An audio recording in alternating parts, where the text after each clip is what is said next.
have come to the conclusion that there has never been on this earth a political movement that wasn't a little religious. And there's never been a religious movement in the history of the world that wasn't a little political. But the problem you run into with theology, and when you get into religion and theology, is that there are two kinds of facts that we have in theology. The kind you look up and the kind you make up. And so much of what we have been told and left to believe is true in theology and religion, especially in the Western world, is nothing more, in my opinion, than political propaganda. And I think this can be proven. But over and above the political aspect of Western religion, I am also fascinated, as this book brings out, it's just a general anthology on religion, just generally things which most people don't know about theology and religion that the church would rather you not know. For instance, I get into in particular the connection between astrotheology, which is the world's oldest religion. You can go back to 5,000 to 7,000 years before Christ, and the worship of the heavens what dominated the ancient world. As I said, I don't believe that there are too many people today in the Western civilization who have really looked at where religion came from, where our ideas and concepts have come from.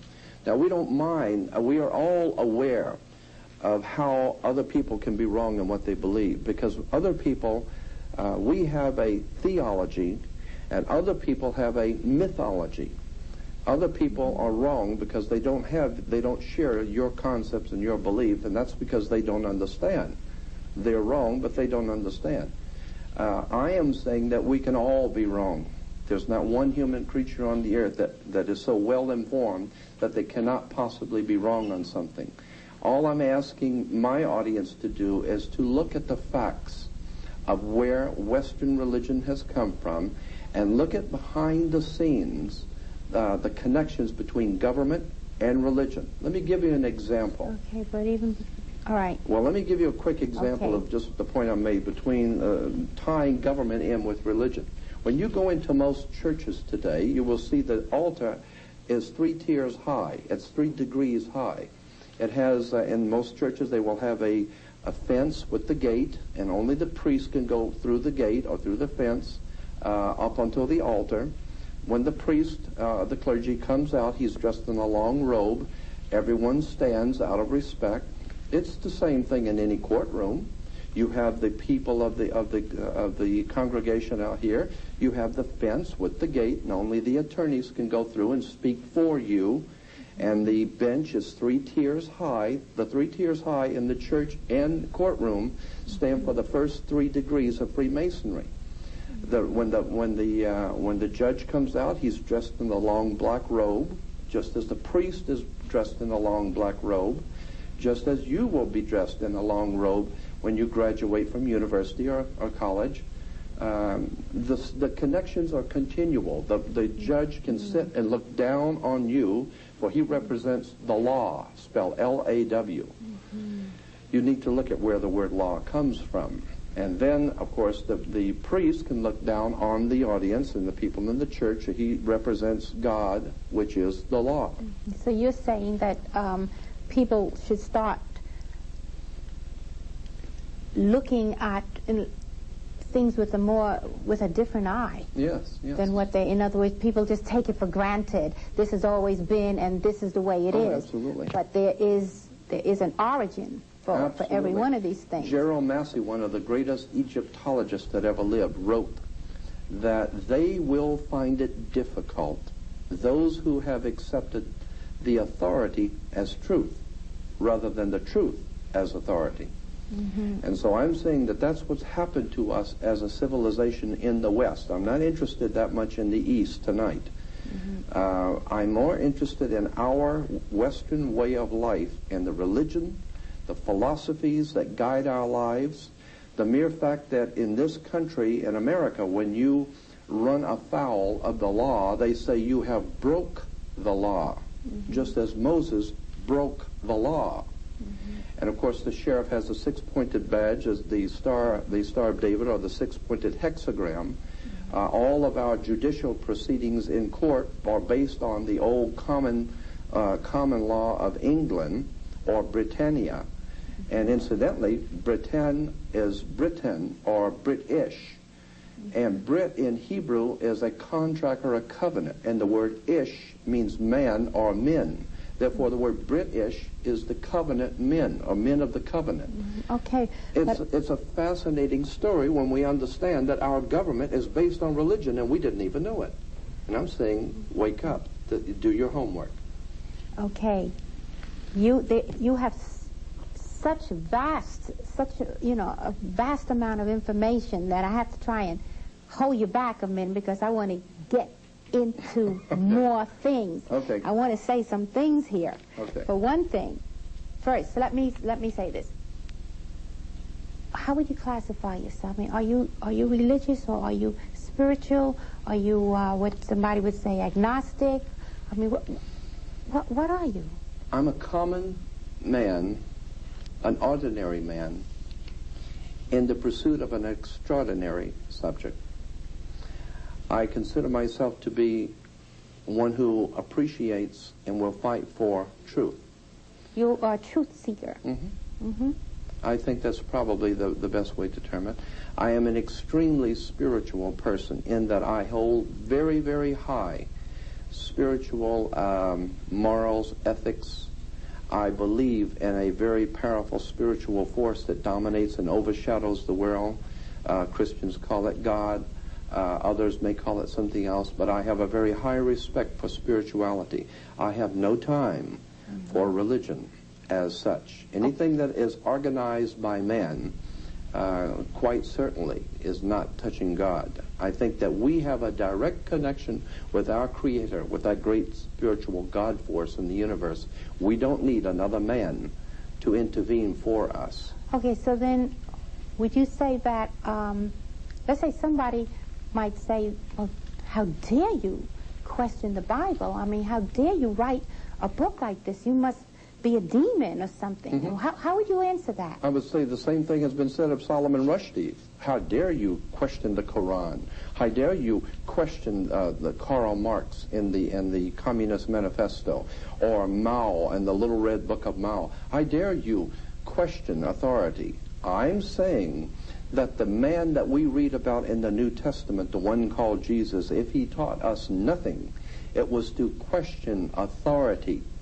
Because anytime you give away your spirituality and your authority, and you do it yourself, you know, no one comes and puts your hand behind your back and forces you to give up your spirituality and your individual freedom and your right to be a human being and decide for yourself.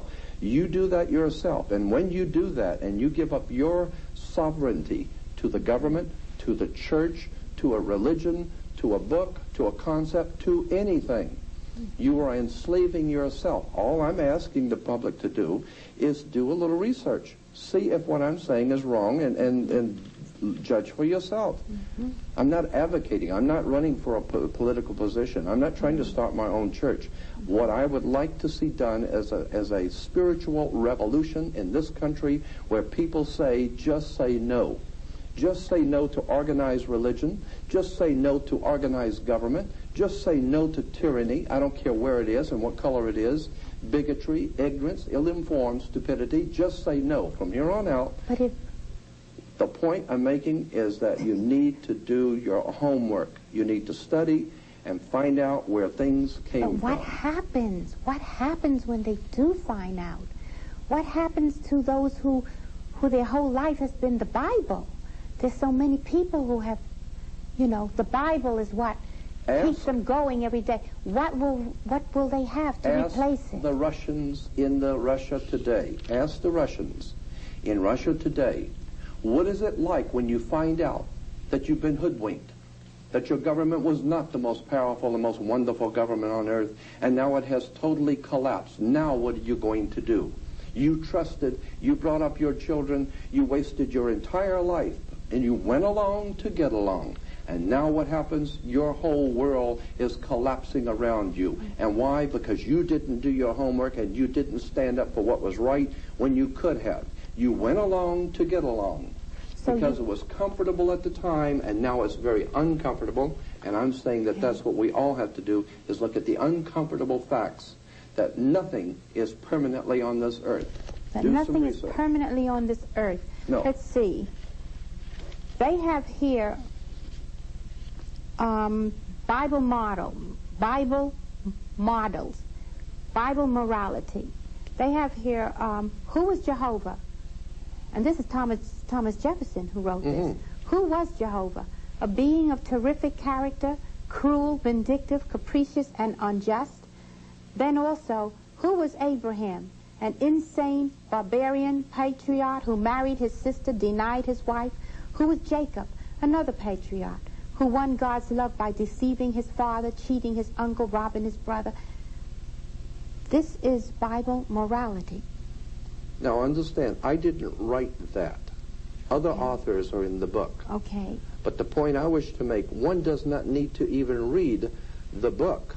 Okay. One can all just read the Bible and read and put flesh on the things which happen in the Bible. Well, this is in the Bible. Of course it is. This is in the Bible.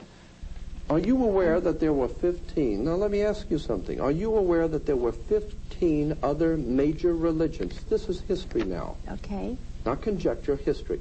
There were 15 major theological religious movements in the world before Christianity that taught exactly the same identical story of a Messiah who came to the earth, who was born in a manger, who died on a cross, who had 12 apostles, who died with a crown of thorns. Are you aware that there were 15 major religions that had the same identical teachings of Christianity? Most people aren't.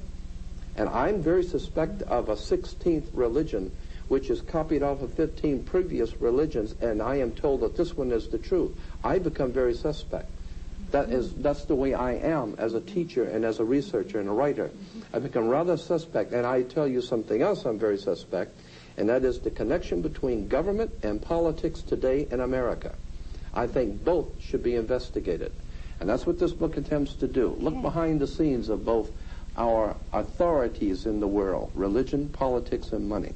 So when that happens, people will actually have almost a renaissance of themselves. Let us hope so. And a whole new type of person can come about. I think you will agree that that's what we need. Our country is in trouble. Our families are in trouble. Our whole human race is in trouble. And basically we can boil it down to 3 problems we all share on this earth in common: religion, politics, and money.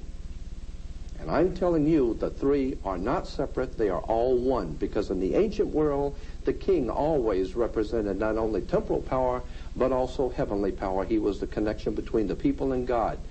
That is why today we have you cannot get married in this country today in America.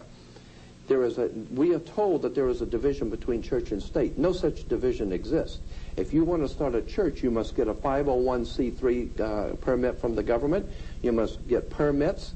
You must pay the fees. You must do all of these legal things, the red tape of government, before you can set up a church. Now, once you've set up the church with all the government's permission and permits, you cannot get married in this country unless you have a marriage license first. Then you can go to the minister and be married. And if your marriage doesn't work out, you don't go to God. You go to a judge in the courtroom. I'm telling you, there's something going on here between religion and politics, and it's money. It's power. And until such time as we're willing to look at what's been going on in this country for over 200 years and be open-minded, because your brain, your mind is like a parachute. It don't work if it's not open.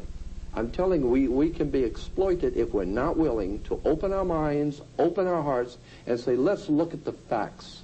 Because the fact is, all over the world, people are being led by religious leaders. Ayatollah Khomeini and Saddam Hussein are just 2 of many people. And in this country, we put things on the back of our car, support our troops in the Middle East. You don't even know what they were doing in the Middle East. Do you think that has something to do with politics? Okay, religion and politics. Do you think that has something to do with this, what we call this New World Order, this global unification? That you can bet on. You do? I think that I can make a very good case of that in a court of law if given an opportunity.